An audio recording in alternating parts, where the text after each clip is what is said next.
നല്ല സമരിയാക്കാരൻ. ഈശോയിൽ പ്രിയമുള്ളവരെ, ലോകചരിത്രം കേട്ടതിൽ വെച്ച് ഏറ്റവും മനോഹരമായ ഉപമയാണ് നല്ല സമരിയാക്കാരൻ്റെ ഉപമ.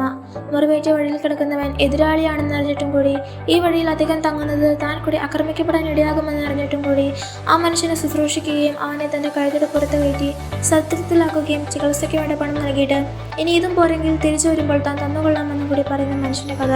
വേറെ ഏതാണ് നമുക്ക് സന്ദേശമായി ലഭിക്കാനുള്ളത്? മറ്റുള്ളവർക്ക് വേണ്ടി സ്വയം വ്യയം ചെയ്യപ്പെടാൻ തയ്യാറാകുന്നിടത്ത് ജീവക്കാരന് രൂപം കൊള്ളുന്നു. പ്രശസ്തിക്ക് വേണ്ടിയും പണത്തിന് വേണ്ടിയും ഫോട്ടോകളും റീൽസുകളും എടുത്ത് ലൈക്കും ഷെയറും വാങ്ങിക്കൂട്ടുമ്പോൾ നാം ചിന്തിക്കേണ്ട ഒന്നുണ്ട്: നിത്യജീവന്റെ അവകാശം സ്വന്തമാക്കാൻ നാം എന്തു ചെയ്തുവെന്നത്. നമുക്ക് ചുറ്റുമുള്ള സാഹചര്യങ്ങളെ കരുണയുടെ മനുഷ്യാവതാരമാക്കാൻ സാധിക്കുമ്പോഴാണ് യഥാർത്ഥ നിത്യജീവൻ നമുക്ക് അവകാശമാകുന്നത്.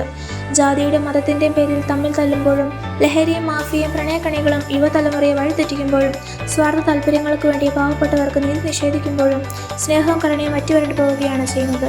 സ്വന്തം സുഖവും സന്തോഷവും വെടിയാതെ ചെയ്യുന്ന സഹായമൊന്നും ജീവക്കാരന് പ്രവർത്തനമാകുന്നില്ല. അയൽക്കാരൻ ആരെണ്ണം കണ്ടെത്തണമെങ്കിൽ ക്രിസ്തുവിനുള്ള വിശാലമായ മനസ്സും അവിടുത്തെ പോലെ കടലോളം ആഴമുള്ള കരുണയും വേണം. കത്തോലിക്ക സഭ പള്ളിയെപ്പോലെ അഗതി മന്ദിരങ്ങളും എയ്ഡ് രോഗികളെയും കുഷ്ഠരോഗികളെയും മാനസിക അസ്വസ്ഥമുള്ളവരെയും കൂടുതൽ കരുതൽ കൊടുത്തു വരുന്നതും ഇതുകൊണ്ടാണ്.